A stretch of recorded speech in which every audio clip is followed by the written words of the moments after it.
नमस्कार दोस्तों, स्वागत है आपका हिंदुत्व हेराल्ड के अंदर। अ, दोस्तों, अभी जो अपने शंकराचार्य हैं, अभिमुक्तेश्वरानंद सरस्वती जी, वो मेले को छोड़ करके जा रहे हैं। मतलब मेला तो समाप्त हो गया, लेकिन 11 दिन के बाद में अ, अभिमुक्तेश्वरानंद जी मेले को छोड़ करके जा रहे हैं। उस स्थान को जो छोड़ करके जा रहे हैं, माघ मेले को छोड़ करके जा रहे हैं, और वो भी बिना स्नान किए, बगैर नहाए हुए, बगैर गंगा स्नान को वो जा रहे हैं, जो कि शुभ मुहूर्त में मतलब अभी तक जितने भी शंकराचार्य हुए उन्होंने वो स्नान किया है। लेकिन शंकराचार्य यहाँ पर कुछ प्रश्न करे हैं, उन्होंने कुछ प्रश्न छोड़ करके जा रहे हैं। जैसे कि जो सरकार अभी है वो असली हिंदुत्ववादी सरकार नहीं है, और शंकराचार्य चाहते हैं कि प्रदेश के अंदर में, देश के अंदर में असली हिंदुवादी सरकार। लेकिन मुझे लगता है कि शायद जो शंकराचार्य हैं वो पता नहीं कौन सी हिंदूवादी सरकार की बात कर रहे हैं। शायद वो समाजवादी सरकार की बात कर रहे हैं, या फिर कांग्रेस की सरकार की बातें कर रहे हैं। क्योंकि मुझे नहीं लगता कि इस प्रदेश के अंदर, इस देश के अंदर में भारतीय जनता पार्टी से ज्यादा कोई हिंदूवादी सरकारें हों या रही हों अभी तक। और कहीं ना कहीं जो शंकराचार्य का की जो भावना लग रही है, वो ये लगती है कि शंकराचार्य खुद ही राजनीति में आना चाहते हैं। जो उनके विचार हैं, जिस ढंग से वो, the way he answer the question, और the way he is explaining to himself. खैर, आप पहले इस वीडियो को देखिए और खुद विचार कीजिए कि आखिर शंकराचार्य के मन में क्या चल रहा है।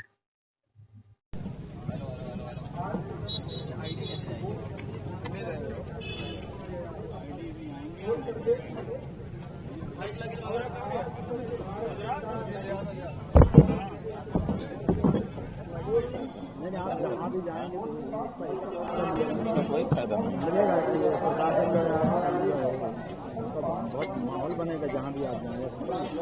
ऐसे जाने से जो है वो ठीक है, पता चलेगा वो आपको बोलेगा ही है। पर ये है कि ये भी एक बहुत बड़ी बात है जो है प्रशासन ने बाद में पूछ लेना भाई। अभी हाँ, सम्मानित पत्रकार बंधुओं, हमने अन्याय को अस्वीकार किया है और न्याय की प्रतीक्षा करेंगे। बंधुओं, आज शब्द साथ नहीं दे रहे हैं और स्वर बोझिल है। प्रयाग की इस पवित्र धरती पर हम आध्यात्मिक शांति की कामना लेकर के आते हैं, लेकिन आज यहां से एक ऐसी रिक्तता और भारी मन लेकर लौटना पड़ रहा है जिसकी हमने कभी कल्पना नहीं की थी। प्रयाग में जो कुछ भी घटित हुआ उसने न केवल हमारी आत्मा को झकझोरा है, बल्कि न्याय और मानवता के प्रति हमारे सामूहिक विश्वास पर भी प्रश्न चिन्ह लगा दिया है। संगम की इन लहरों में स्नान करना केवल एक धार्मिक क्रिया नहीं, बल्कि अंतरात्मा की संतृप्ति का एक मार्ग भी है। परंतु आज मन इतना व्यथित है कि हम बिना स्नान किए इस संकल्प को यहाँ की रेत में अधूरा छोड़कर यहाँ से विदा ले रहे हैं। जब हृदय में क्षोभ और ग्लानि का ज्वार हो तो जल की शीतलता भी अर्थहीन हो जाती है। हम प्रेस के अपने बंधुओं के माध्यम से समाज, विशेष करके हमारा सनातनी समाज, सनातन धर्म के अनुयायी और कुंभ मेला प्राधिकरण और उत्तर प्रदेश शासन तक यह बात पहुंचाना चाहते हैं कि न्याय की प्रतीक्षा कभी समाप्त नहीं होती। आज हम यहां से जा रहे हैं, लेकिन अपने पीछे सत्य की गूंज और उन अनुत्तरित प्रश्नों को छोड़कर जा रहे हैं जो प्रयाग की इस हवा में तो विद्यमान रहेंगे ही, लेकिन पूरे विश्व में वायुमंडल में विद्यमान रहेंगे और उत्तर की प्रतीक्षा करेंगे। जो कुछ कहना था सब कहा जा चुका है और ये स्पष्ट होना होगा कि सनातन का नाम लेकर के सनातन के विरोधी सत्ता में न रह सके। बंधुओं, इतना कहकर के हम थोड़ी देर चुप रहेंगे। जब थोड़ा सा हमको साहस होगा तो आप जो प्रश्न करेंगे हम एक एक करके उसका उत्तर जरूर देंगे। हाँ जी, अब पूछिए, आप लोग पूछिए क्या पूछना चाहते हैं। आपने एक गंभीर पहले दिन प्रश्न उठाया था कि मेरी हत्या की साजिश की गई है। क्या ये अधिकारियों द्वारा है या कहीं और से है? हालांकि उस दिन आपने थोड़ा संकेत भी किया था। किस कानूनी विषय पे? देखिए, किसी के सम्मान की हत्या उसकी हत्या ही है। हमारी भौतिक हत्या का प्रयास उस दिन किया गया था जो हमने आप सबसे बांटा था, लेकिन इन 11 दिनों में हमारे पीठ के सम्मान की हत्या तो कर ही दी गई। इसलिए जो हत्या की जानी थी उसमें वो सफल रहे और उन्होंने ये सनातन धर्म के प्रतीक की सम्मान की हत्या यहाँ पर की है, इसमें कोई संदेह नहीं है। जहाँ तक आपका प्रश्न है कि ये हत्या कर कौन रहा है, तो अगर ये हत्या यहाँ का प्रशासन कर रहा होता तो दूसरे ही दिन शासन प्रशासन के स्तर से उसको ठीक करने के लिए प्रयास किए जाते। लेकिन 10-11 दिन के लंबे अंतराल में भी जिस तरह से उत्तर प्रदेश शासन और उसके मुखिया ने इस घटना के बारे में अपना रुख दिखाया है, उससे ये साफ हो गया कि इसके पीछे एकमात्र वही कारण थे। उन्हीं के निर्देश पर यह सब हुआ और आज तक भी हो रहा है। और कोई प्रश्न?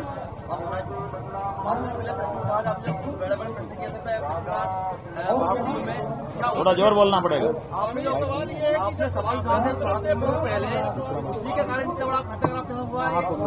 देखिए, ये सभी के मन में प्रश्न है कि इतना बड़ा निर्णय योगी आदित्यनाथ ने क्यों लिया होगा कि अपने प्रशासन से सनातन धर्म के प्रतीकों के प्रति ये रुख अपनाया गया, अपमानित किया गया सनातन धर्म के हर प्रतीक को।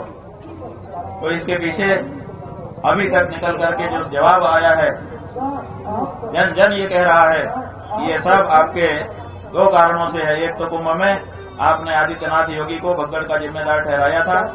हमने भगदड़ का जिम्मेदार उनको नहीं ठहराया था। हमने भगदड़ की घटना को छिपाने का और लिपापोती करने का उनके ऊपर आरोप लगाया था, जो कि बाद में पूरी तरह से सही सिद्ध हुआ।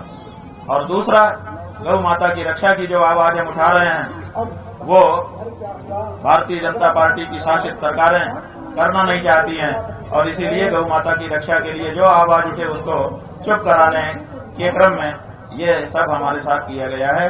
ये आम जनता के द्वारा निकल करके आया हुआ जवाब है जिसको हम स्वर दे रहे हैं। आप बोलिए। प्रशासन की तरफ से आपको लिखित प्रस्ताव आया या मौखिक प्रस्ताव आया? प्रशासन की तरफ से हमको एक लिखित पन्ना आया था। वो पन्ना अगर आप पढ़ेंगे तो आप चकरा जाएंगे। उसमें बहुत सारा उपदेश था। तो हमने कहा भाई ये उपदेशक, प्रशासन उपदेशक का बन गया। तो उन्होंने उसके बारे में कुछ नहीं कहा। जो प्रस्ताव हमारे पास आया था, जिसकी जिक्र हमने अभी किया, वो मौखिक आया था। लेकिन भगवान जी, आप नहीं, पत्रकारों का समय है। आप बोले। कैसे जनता के बीच में ले जाएंगे, क्या करेंगे? हम क्या करेंगे इसकी तो हमको बैठ करके रणनीति बनानी होगी। अभी तक तो हमने कोई रणनीति बनाई नहीं, हमने सोचा ही नहीं, क्योंकि हमारा ये विश्वास था कि लंबा समय मिल गया है, सरकारें इस पे चिंतन मनन करेंगी। उत्तर प्रदेश की सरकार भी करेगी, और उत्तर प्रदेश की सरकार जिस पार्टी की है उसी पार्टी की सरकार केंद्र सरकार भी है, वे भी इस पर चिंतन मनन करेंगे, क्योंकि केवल ये उत्तर प्रदेश का मसला नहीं है, ये विश्व में जहां पर भी सनातनी हिंदू विद्यमान है उन सबका मसला है। जरूर इस पर विचार होगा।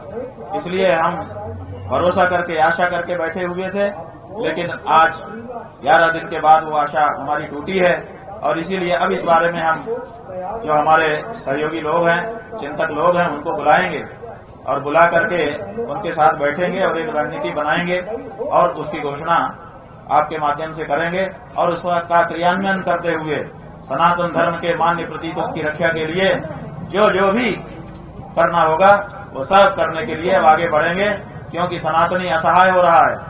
हिंदू की बात तो कही जा रही है, लेकिन असली हिंदू जो सनातन धर्म को मानने वाला है, जो वेद शास्त्र को मानने वाला है, जो नदियों में स्नान को पुण्य मानता है, जो भगवान के प्रति भरोसा रखता है, ऐसे जो हमारे सनातन धर्मियों हैं उनकी सुध लेने वाला कोई नहीं है। जहाँ देखो धड़ल्ले से मंदिर तोड़े जा रहे हैं, जहाँ देखो वहीं पर संतों का अपमान किया जा रहा है, जहाँ देखो वहीं पर सरकार चढ़ाई कर रही है। वृंदावन में देखिए, हमारे मंदिर में जहाँ पर एक परंपरा स्थापित है, जहाँ पर परंपरा से भगवान की पूजा अर्चना होती है, वहाँ के गोस्वामियों को मारपीट करके, बदनाम करके, धक्का मार करके, पुलिस को आगे करके उस मंदिर को अपने कब्जे में लेने के लिए सरकारें प्रयास कर रही हैं। सरकारें जब धर्मनिरपेक्ष हैं तो धार्मिक परिसरों में उनका क्या काम है?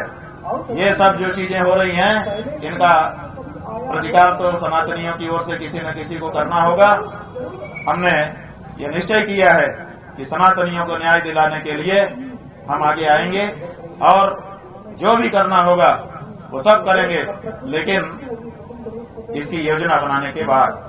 महाराज जी, आप यहाँ से बिना स्नान किए जा रहे हैं, आपका सवाल है अपमान। यहाँ से आए थे स्नान के लिए, शिविर से निकले थे स्नान के लिए, और अगर बिना स्नान किए जा रहे हैं तो जहाँ तक सम्मान अपमान का प्रश्न है वो तो एक तरफ छोड़ दो। किसी सन्यासी का क्या कोई मान करेगा, क्या कोई अपमान करेगा? सन्यासी शव की तरह से होता है, उसको क्या मान और क्या अपमान। कोई आकर के उसके ऊपर रेशमी शाल उठा दे तो प्रसन्न नहीं होता, कोई आकर के वो शाल उठा ले तो वो अप्रसन्न नहीं होता। सन्यासी के लिए मान अपमान बराबर है, लेकिन सवाल मान अपमान से ऊंचा उठ करके न्याय अन्याय तक पहुंच गया है। क्या किसी सनातन धर्मी को गंगा यमुना के पवित्र संगम में स्नान करने से रोका जा सकता है? क्या ये संवैधानिक है? क्या यहाँ पर जो छोटे छोटे बच्चे थे जो अपने वेद शास्त्र का अध्ययन करने के लिए घर से निकले हुए थे, जो यहाँ पर आकर के कुंभ जैसे पर्व को समझना चाहते थे कि ये कैसा होता है पर्व, यहाँ क्या क्या होता है, यहाँ आकर के अपने हिंदू धर्म की विशालता का अनुभव करने के लिए पहुंचे थे।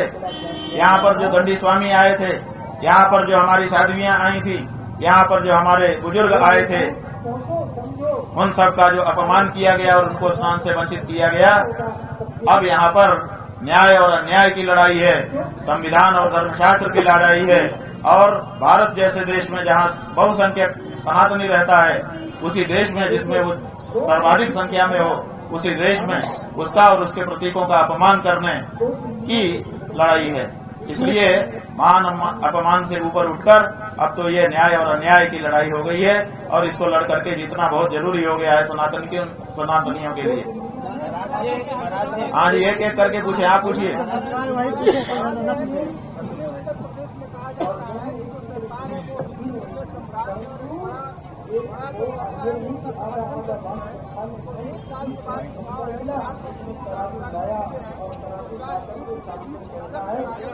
देखिए क्या करना होगा ये तो समय तय करेगा, लेकिन जो हिंदू की सरकार कही जा रही थी उसकी तो पोल खुली गई। अगर ये हिंदू की सरकार होती तो क्या किसी हिंदू का अपमान करती? क्या शंकराचार्य पीठ का अपमान करती? इससे ये सिद्ध हो गया ये हिंदू सरकार नहीं है, ये असल में मुगल सरकार है। और जैसे मुगलों को हमने भगाया है उसे भगाएंगे, सनातनियों का राज्य स्थापित करेंगे। अगर ये पार्टी जिसने ये किया है या तो वो सुधर जाए, शरणागत हो सनातनियों के सामने और कहे कि नहीं हम सनातनी संकल्प लेते हैं, और या तो फिर उसको जगह खाली करके हटना चाहिए। देश सनातनियों का है, राज सनातनियों का होगा। सनातन का विरोध करने वाले इस देश में राज नहीं कर सकते, ये कहना पड़ेगा। आप पत्रकार हैं, बोलिए। हाँ, हर धर्म का अभी तो सरकार को तय करना है कि वो क्या करेगी क्या नहीं करेगी। हम जो करेंगे वो हम बताने के लिए यहाँ पर बैठे हैं। और किसी को कोई प्रश्न हो, हम इसके बाद कोई बात किसी से नहीं करेंगे, इसलिए जो पूछना है पूछ लीजिए। 1 to 1 आज नहीं होगा। कि क्या जो विषय हैं क्या व्यवस्थाएं हैं उसके धर्माचार्यों की राय आगे से दी जाए विकास में? ये मेला धर्म का है, धर्माचार्यों की राय क्यों नहीं ली जानी चाहिए? क्या प्रशासन धर्मशास्त्र का धर्माचार्यों की परंपराओं का विशेषज्ञ है? क्या यहाँ का मेलाधिकारी इस तरह की कोई डिग्री रखता है? क्या उसने धार्मिक जीवन जी करके कभी देखा है, अनुभव किया है? क्या कोई दूसरा जो भी अधिकारी वहाँ पर खड़े हैं, जो भी अधिकारी प्रबंधन कर रहे हैं, क्या उनको धार्मिक पद्धतियों का शास्त्रीय ज्ञान है? क्या उन्होंने उसको जी करके कभी देखा है? नहीं देखा है। तो स्वाभाविक है कि इस तरह के मेले जहाँ पर होंगे, धार्मिक मेले, वहाँ धर्म के जो विशेषज्ञ हैं, जिनको शास्त्र का भी ज्ञान है, जिन्होंने परंपराओं को जी करके देखा है, उनकी राय ही सबसे महत्वपूर्ण होगी। उनकी राय का सहयोग ये लोग करेंगे। ये सीधे आकर के उनका नियमन नहीं कर सकते हैं। जिसका जो विषय नहीं है उसमें कैसे आकर के खड़ा हो जाएगा? और यही हो रहा है, इसी कारण से ये सब हुआ है। बिल्कुल इस विषय को आगे हम लेके जाएंगे और भारत की सरकार को इस तरह का एक कानून बनाना पड़ेगा कि जहाँ धार्मिक विसला होगा वहाँ धर्म का विशेषज्ञ ही अंतिम प्रमाण होगा, बाकी सब उसके सहयोगी होंगे। हाँ जी, अचानक नहीं लिया, ये फैसला 11 दिन के बाद लिया है। आप इसको अचानक फैसला कहते हैं? 11 दिन के बाद हमने फैसला लिया। इतना लंबा समय तो भगवान श्री राम ने भी नहीं दिया था। जब वो रास्ता मांग रहे थे समुद्र से, तब समुद्र ने 3 दिन लगाया था। 3 दिन के बाद भगवान श्री राम ने भी कहा था, कोप कर लिया था और कहा था कि लक्ष्मण वान ले आवो, विनय न मानत जलधि जड़ गए 3 दिन बीत, बोले राम सकोप तब भय बिन हो न प्रीत। 3 दिन के बाद भगवान श्री राम को भी कोप हो गया था। हमने तो 11 दिन दिए हैं बंधु। 11 दिन में बहुत सारी बैठकें हो सकती थी, बहुत सारे विचार हो सकते थे, लेकिन 11 दिन के बाद भी जब निर्णय नहीं लिया गया, तब हमने ये निर्णय लिया है कि अब हम इसको अंतिम रूप देने के लिए निर्णायक संघर्ष करें, तो हम करेंगे। भविष्य में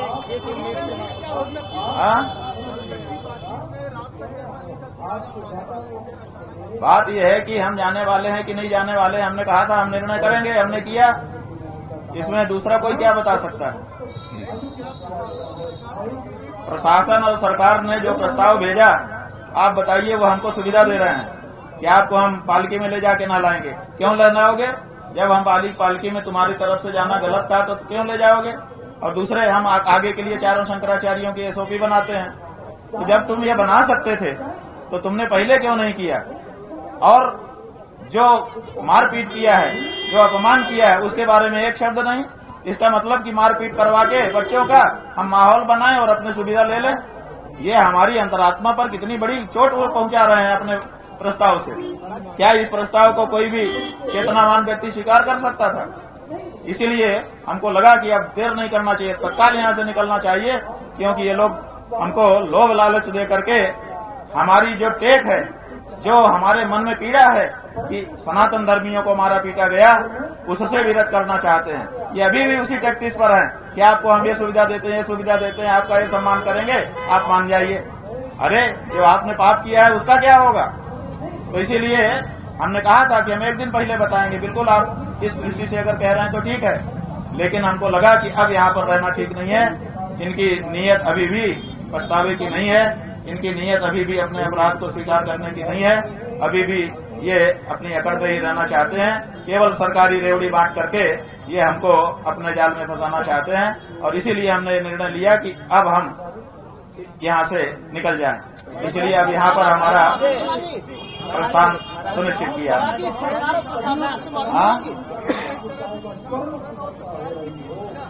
किसकी जीत है किसकी हार है ये तो समय बताएगा बंधु। किसकी जीत है और किसकी हार है ये सनातन धर्मी जनता है। अभी इसको अपना निर्णय लेना बाकी है, इसलिए उस निर्णय के पहले हार जीत की घोषणा मत करिए। हार जीत की घोषणा होगी, सनातनी जब निर्णय लेगा तब घोषणा होगी कि कौन हारा कौन जीता। सरकार आपसे माफी नहीं मांगी, प्रशासन माफी नहीं मांगा? कहाँ मांगा? वो तो हमको रेवड़ी देना चाहता है, सहूलियत देना चाहता है और मामले को ठीक करना चाहता है। महाराज एक आखिरी सवाल जो है, अपराध किया है उसके बारे में चर्चा नहीं करना चाहता है। आप कितना मन दुखी है बिना स्नान करके आप माघ मेले से जा रहे हैं? जीवन का सबसे बड़ा दुख यही अभी तक हुआ है। इसके पहले बहुत सारे दुख हुए, लेकिन सब दुख छोटे हो गए। ये जो प्रयाग की धरती पर दुख मिला उत्तर प्रदेश की सरकार के द्वारा और सीधे आदित्य योगी नाथ, क्या नाम है, योगी आदित्यनाथ के द्वारा, ये सबसे बड़ा दुख सनातन धर्मियों को हो गया। अब इस दुख की भरपाई पता नहीं कौन नेता आएगा और कौन सी पार्टी आएगी वो करेगी, ये तो समय ही बताएगा। युवा सनातनियों के लिए आदेश है कि जिसने आपके सनातनी प्रतीकों का अपमान किया उसको उसकी औकात दिखा दो। यही हमारा साफ कहना है, बहुत साफ शब्दों में कह रहे हैं। ज्यादा हम अपने शब्दों में मिश्री और चीनी नहीं लगा रहे हैं। हाँ, मौखिक प्रस्ताव था, हमने बताया ना। एक और प्रस्ताव आया था जिसमें बहुत सारा ज्ञान का वर्धन था। हमारे किसी ब्रह्मचारी ने उसका फोटो जरूर मोबाइल में लिया था, अगर किसी के पास हो तो दे दें। हमने तो उसको पढ़ करके हटा दिया था। हमने कहा था कि ये उपदेशकों की भाषा, ये उल्टे हम ही को उपदेश करने वाली भाषा है, इसका क्या मतलब है, ऐसा कहकर के हमने हटा दिया था। हमने देखा जरूर था कि एक हमारा ब्रह्मचारी उसका मोबाइल में फोटो कर रहा है, तो आप चाहें तो उससे ले सकते हैं। हाँ? एक प्रश्न है, भविष्य में माघ मेला फिर होगा तो भविष्य में आप किस उम्मीद से आएंगे माघ मेला में? क्योंकि सनातन बात यह है कि हमने पहले ही कहा था कि ये जो अन्याय हुआ है इसके प्रतिकार के लिए हम यहाँ बैठे हुए हैं। भविष्य में फिर से माघ का महीना आएगा और फिर से ये शिविर लगेंगे, फिर से इसी फुटपाथ पर हम आके बैठेंगे। हमने पहले ही कह दिया था और हमारी लड़ाई जारी होगी। लेकिन हम ये कहना चाहते हैं कि बीच के 11 महीने थोड़े हम शांत रहेंगे। अब ये तो सनातनियों की लड़ाई हो चुकी है, उनके सम्मान की लड़ाई हो चुकी है, इसलिए ये 11 महीने भी कोई हम शांत रहने वाले नहीं है। इस लड़ाई को हम जन जन के बीच में ले जाएंगे और अगर सनातनी चाहेंगे तो इसका निर्णय वो कर देंगे। स्वामी जी, योगी आदित्यनाथ जी गोरक्षपीठ के प्रश्न है, तो क्या गोरक्षा हो रही है? दूसरा प्रश्न बात यह है कि गोरक्षा का ही तो मूल मुद्दा है। अगर आदित्यनाथ गोरक्षा करते तो हमको गौ रक्षा की बात क्यों उठानी पड़ती? प्रदेश के हजारों गौरक्षक जो बेचारे रात की नींद खराब करके, जवानी में रात की नींद ही सबसे महत्वपूर्ण होती है। प्रदेश में हजारों हजार गौरक्षक हैं जो रात की नींद को खराब करके बेचारे जान को जोखिम में डाल करके गौओं के तस्करों से भिड़ते हैं और उन्हीं के ऊपर मुकदमा होता है। अभी कल ये यहाँ पर एक व्यक्ति ने आकर के माइक में बताया था, कोई वीडियो आया है कि एक गौ तस्कर ट्रक में भर करके गायों को लेके जा रहे हैं और उनके टायर में गोली मार दी, टायर जो है फूट गया। लेकिन जाने कितने किलोमीटर तक एक एक गाय को पटकते हुए वो ट्रक चलता रहा। एक एक गाय को ऊपर से धक्का मारते थे, नीचे गिर के बेचारी किसी की टांग टूटती थी, किसी की गर्दन टूटती थी और इस तरह से क्रूरता करते हुए वो ट्रक चलता रहा। कहाँ गिरफ्तार किया गया? उल्टे जिन लोगों ने गोली मारी उन्हीं को ऊपर कार्रवाई हो रही है। तो ये जो प्रदेश में हो रहा है ये सनातन धर्म के बिल्कुल विरुद्ध है, बिल्कुल मुगलिया काम है और ये मुगलिया काम सनातनियों के नाम पे नहीं चलेगा। मुगल बन के आओ ताकि हमको लड़ने में सुविधा रहे। ये जो माया का छद्म आवरण तुमने पहना है, अब ये तुमको उतार करके फेंकना पड़ेगा। ये भगवा चोला, इस भगवा चोले को कलंकित मत करो गौ हत्या को बढ़ावा दे करके। और मोहन यादव है, हाँ जी बोलिए। एक छोटा सा सवाल है, जो ये चला आ रहा था ये 10 दिनों से लगातार, आपके लाखों समर्थक, हजारों समर्थक, लाखों समर्थक, ये आगे इनका क्या प्लान है? आप बात यह है कि हम सबसे अभी चर्चा करेंगे, चर्चा करके निर्णय लेंगे। सबकी सामूहिक लड़ाई है ये। अभी तक तो हम इसको अकेले स्वर दे रहे थे, अब हम यहाँ से जाएंगे। यहाँ से हमको बीच में रुकते हुए जाना है। हो सकता है कल हम काशी पहुंचे, 1-2 दिन काशी में रुक करके जनता से, सनातनी जनता से हम संपर्क स्थापित करेंगे और फिर एक रणनीति बनाएंगे। उस रणनीति के तहत जो भी होगा आपको बता करके, बिना बताए चोरी छुपे नहीं, कार्यक्रम घोषित करते हुए अपने अभियान को आगे बढ़ाएंगे। ये सनातनियों के सम्मान और स्वाभिमान का प्रश्न है और स्वाभिमान और सम्मान से कोई समझौता नहीं है। अच्छा, ये लड़ाई यही रुकेगी, आगे और इससे बड़ा प्लान है या क्या कहना चाहेंगे? ओम नमः शिवाय। आगे और कोई? महाराज जी, ठीक है जी, धन्यवाद। आप लोगों ने महाराज जी बहुत सहयोग किया, बातें सरकारों तक पहुंचाई, लेकिन कोई निर्णय नहीं निकला। सीएम योगी आदित्यनाथ के लिए इस्तीफा देने वाले जो जीएसटी कमिश्नर हैं, डिप्टी कमिश्नर प्रशांत कुमार, इनके मामले में एक बहुत ही ज्यादा चौंकाने वाला तथ्य सामने आया है। और वो भी तथ्य ऐसा, और किसने वो तथ्य उजागर किया है, ये सबसे ज्यादा चौंकाने वाली बात है। प्रशांत कुमार से जो है अब फर्जी डिग्री का मामला जुड़ गया है कि प्रशांत कुमार की डिग्री फर्जी है, और ये आरोप किसी और ने नहीं लगाया, किसी विरोधी ने नहीं लगाया, किसी विरोधी सरकार ने नहीं लगाया, बल्कि ये गंभीर आरोप प्रशांत कुमार के सगे भाई ने लगाया है। मैं विश्वजीत सिंह हूँ, जनपद मऊ का रहने वाला हूँ। मेरे सगे छोटे भाई प्रशांत कुमार सिंह ने, जो कि डिप्टी कमिश्नर जीएसटी के पद पर अयोध्या में कार्यरत थे, आज मुझे जानकारी हुई कि 3 बजे दोपहर को उन्होंने नौकरी से इस्तीफा दे दिया।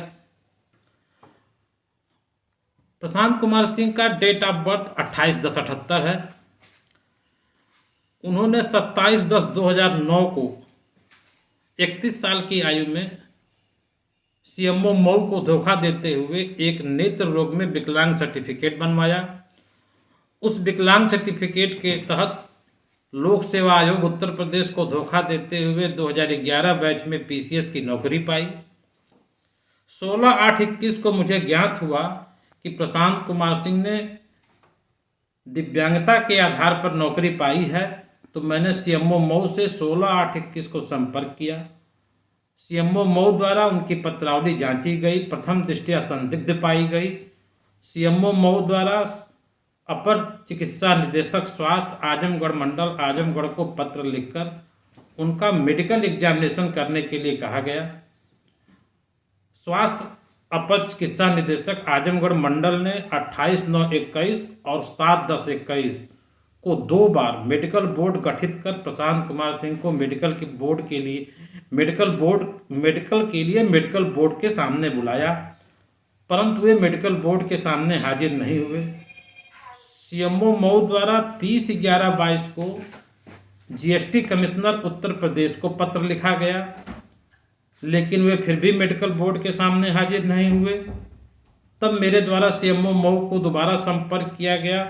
20/8/2024 को सीएमओ मऊ ने स्वास्थ्य महानिदेशक उत्तर प्रदेश को पत्र लिखा कि प्रशांत कुमार सिंह के विकलांगता के प्रमाण पत्र के बारे में दिशा निर्देश जारी करें। स्वास्थ्य महानिदेशक द्वारा कोई कार्रवाई नहीं की गई। तब मेरे द्वारा 30/10/2025 को राज्य आयुक्त दिव्यांगजन न्यायालय से संपर्क किया गया। राज्य आयुक्त दिव्यांगजन न्यायालय द्वारा 18/11/25 को सीएमओ मऊ को निर्देशित किया गया कि उक्त प्रकरण पर कार्रवाई कर सूचित किया जाए, जिसके क्रम में सीएमओ मऊ ने पुनः 19/12/25 को स्वास्थ्य महानिदेशक उत्तर प्रदेश को पत्र लिखा गया। प्रशांत कुमार सिंह की जांच अंतिम चरण में है। प्रशांत कुमार सिंह जांच से भाग रहे हैं। वो जान रहे हैं कि अगर वो नौकरी में रहेंगे तो जांच भी होगी, प्रमाण पत्र भी निरस्त होगा और लिए गए धनराशि की रिकवरी भी होगी। इसीलिए उन्होंने आज एक नए तरीके का कार्य किया है। प्रशांत कुमार सिंह विकलांग नहीं हैं। मैं माननीय मुख्यमंत्री जी से निवेदन करता हूं कि उक्त प्रकरण पर संज्ञान लेते हुए प्रशांत कुमार सिंह जी का मेडिकल एग्जामिनेशन कराया जाए, जिससे किसी विकलांग का हक विकलांग को मिल सके। और इनके भाई के मुताबिक Ayodhya deputy commissioner GST Prashant Kumar, इसका फर्जी विकलांग सर्टिफिकेट है और उसी फर्जी विकलांग सर्टिफिकेट के बेस पर इनको नौकरी मिली है। और प्रशांत कुमार ने के भाई ने जो बताया वो ये बताया कि इन्होंने आंख की एक ऐसी बीमारी बताई है जो 50 साल से कम उम्र में पूरी दुनिया में किसी को नहीं होती।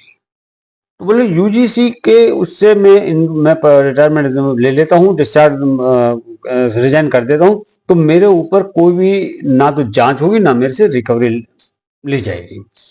और ये वीडियो में कितने तेजी से जोर से रो रहे हैं और हेलो। हाँ, मैंने इस्तीफा दे दिया है। हाँ, मुझे बर्दाश्त नहीं हुआ। मुझे बर्दाश्त नहीं हुआ।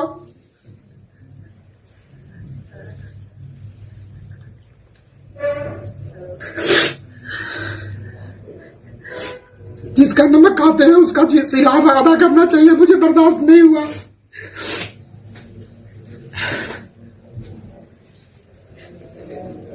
सॉरी, पत्नी से बात कर रहा था मैं।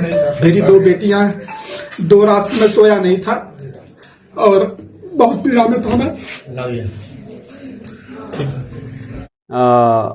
इनके रोने के कारण से ये जो वीडियो ये पूरे उस पर वायरल हुआ है।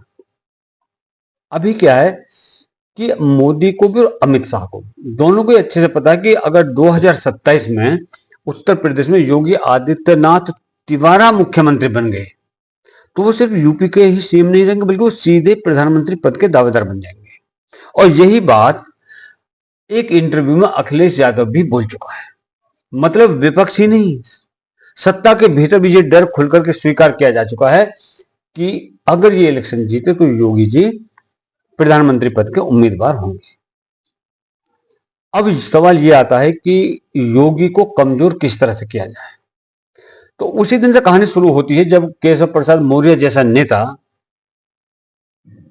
को जो अपनी विधानसभा तक नहीं जीत पाए उनको उप मुख्यमंत्री बना दिया गया। ये कोई सम्मान नहीं था बल्कि रिजर्व मुख्यमंत्री तैयार किया गया था कि ताकि जरूरत पड़ते ही योगी को हटा करके बिना चुनाव के नया चेहरा बैठाया जा सके। इसका ये था। इसके बाद का पैटर्न देखो। अचानक यूजीसी कानून आता है जो छात्रों, शिक्षकों और राज्यों के अधिकारों को छेड़ता है। माहौल गर्मा जाता है और उसी आग में विपक्ष, भारत का जो विपक्ष है, भारत की राजनीतिक विपक्षी राजनीतिक जो पार्टियां हैं वो अभी मुक्तेश्वरानंद जैसे संत को आगे धक्का मार के कर देती है और उसी वक्त केशव मौर्य की तरफ से सहानुभूति टपकने लगती है। अब ये संयोग नहीं है, ये स्क्रिप्टेड है पूरा का पूरा मामला। यहां योगी को घेरने के लिए पक्ष और विपक्ष दोनों अपने अपने हथियार लेकर के मैदान में आ गए। कोई कानून के नाम पर दबाव बना रहा है, कोई संत को ढाल बना रहा है, कोई भीतर से कुर्सी की तैयारी में बैठा हुआ है। यह सच है कि योगी आदित्यनाथ की सबसे बड़ी गलती यह है कि आदित्यनाथ बाबा जी जो हैं वो बहुत बड़े हो चुके हैं। उनका कद राजनीति में बहुत बड़ा हो गया है और दिल्ली की राजनीति में वो ज्यादा बड़ा हो जाए उसे काटने के लिए सभी ने चाकू एक साथ निकाल दिया है।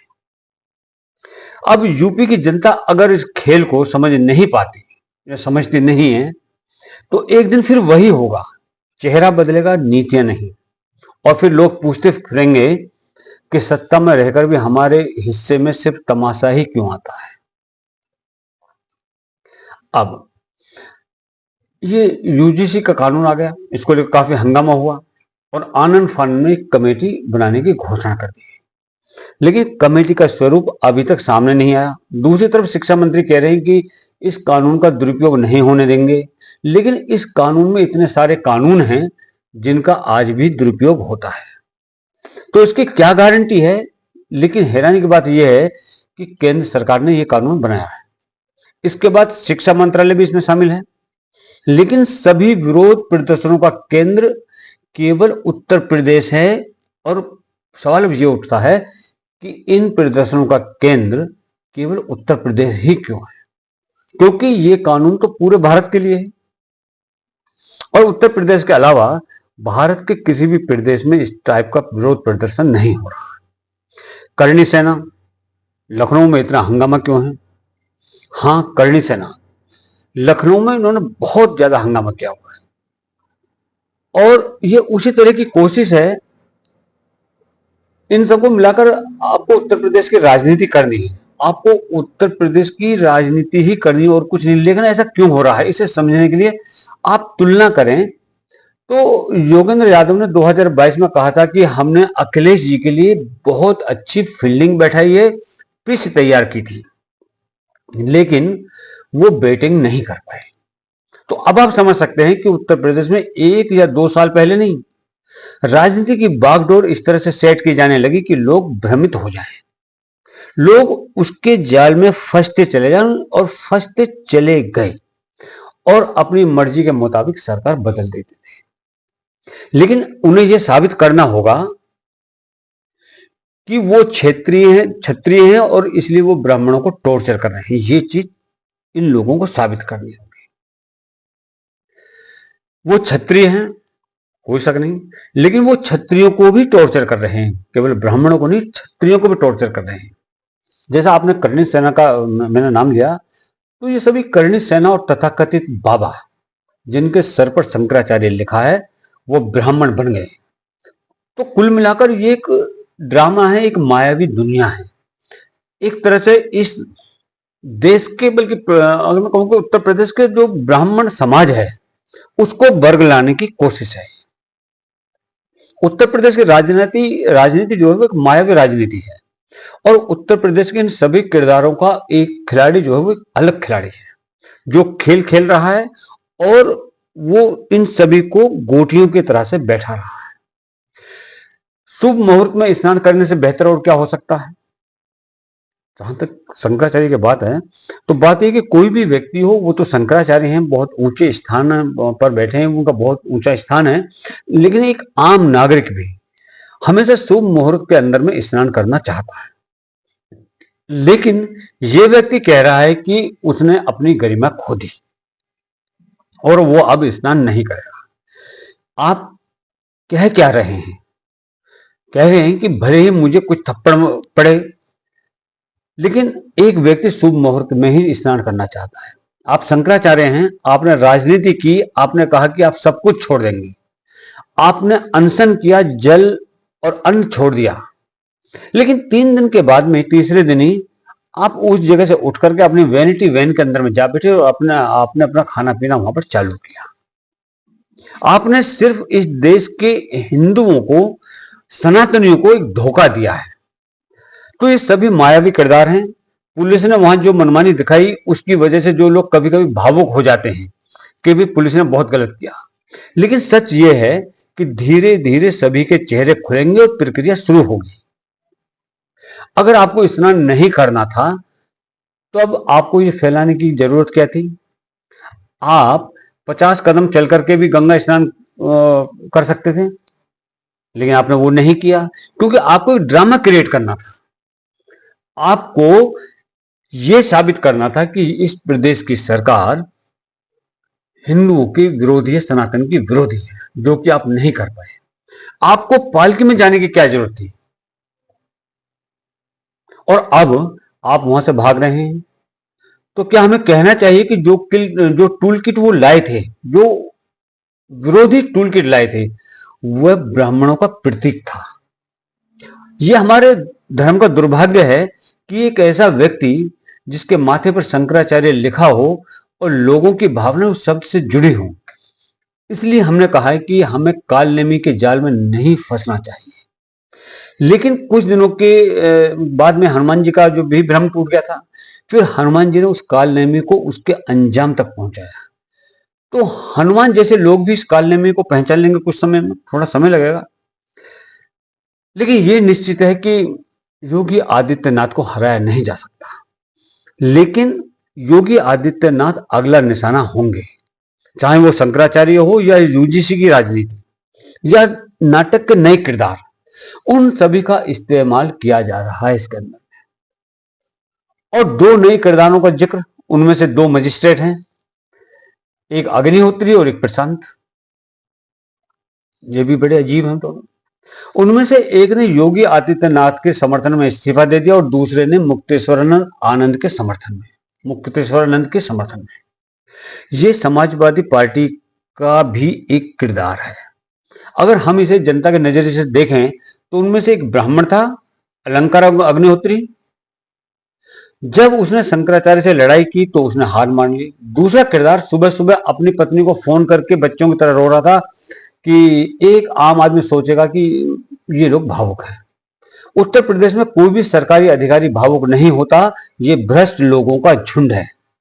मैं ये नहीं कह रहा कि सभी भ्रष्ट हैं, लेकिन ये लोग, लेकिन उनकी चमड़ी ब्राह्मण की चमड़ी से कुछ इंच मोटी है। इन सीधे साधे लोगों को अपनी पहचान है, इन लोगों की अपनी पहचान है। अग्निहोत्री समाजवादी पार्टी के संपर्क में है और प्रशांत पांडे समाजवादी पार्टी के ये भी संपर्क में है, क्योंकि जैसे ही अग्निहोत्री ने अपना इस्तीफा दिया था तभी तुरंत ही उन्होंने समाजवादी पार्टी से फोन पर संबंध स्थापित किया था।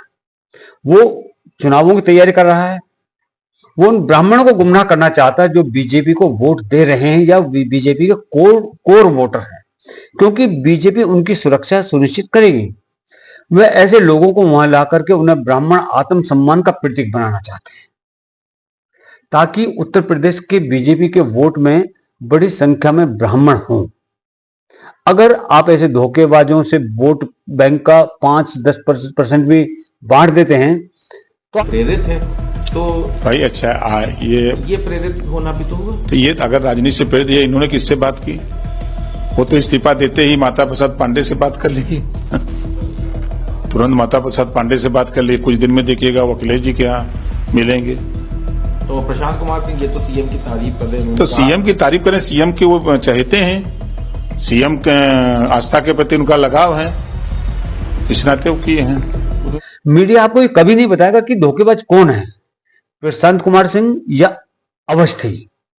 ये सभी नाटक के किरदार हैं। उत्तर प्रदेश में ऐसा पहली बार नहीं हुआ है। उत्तर प्रदेश के लोग ज्यादातर ऐसी राजनीति के आदी हैं जो लोग सोचते हैं कि अभी मुक्तेश्वरानंद एक संत हैं और वो शंकराचार्य हैं, तो वो लोग गलत हैं। क्योंकि मैंने इस वीडियो के शुरू में वीडियो है जिसमें शंकराचार्य माघ मेले को छोड़ करके जा रहे हैं, उन्होंने जो अपने विचार रखे, उन विचारों के ऊपर में समस्त सनातन को, मुख्यतः ब्राह्मणों को विचार करना चाहिए कि उनके शब्दों के पीछे छिपी हुई मनसा क्या है। हर कोई ऐसा नहीं होता, लेकिन अगर इस देश में कोई व्यक्ति धोखेबाज है तो वो संत है। उत्तर प्रदेश के लोग अपने विश्वास का इस्तेमाल गलत करेंगे, उनको इस टाइप का विश्वास नहीं करना चाहिए। उत्तर प्रदेश के लोगों को अपने विश्वास का गलत इस्तेमाल नहीं करने देना चाहिए। और मुझे उम्मीद है कि ये जल्दी ही खत्म हो जाएगा। ये धोखाधड़ी 2022 में और 2027, जिस तरह 2022 में खत्म हुई थी, 2027 में खत्म हो जाएगी। और ऑपरेशन सिंदूर में ये सभी धोखेबाज दूसरी जमात में थे, ये विपक्ष के साथ खड़े हुए थे। वो ये दुआ मांग रहे थे कि किसी तरह से ये भारत की सरकार को गलत साबित कर सके। तो ये सारा आपने वीडियो में देखा। और अगर आपको लगता है कि अग्निहोत्री या प्रशांत कुमार, शंकराचार्य ये वास्तव में सनातन के विरुद्ध, आप अपने विवेक का इस्तेमाल कीजिए, किसी की कही हुई बातों पर यकीन मत कीजिए, लेकिन जो प्रत्यक्ष आपको खुली आंखों से दिख रहा है आप उसको मानिए। वीडियो आपको कैसा लगा? अगर आपको वीडियो पसंद आया तो लाइक कीजिए, शेयर कीजिए और चैनल को सब्सक्राइब कीजिए। जय हिंद, जय भारत, जय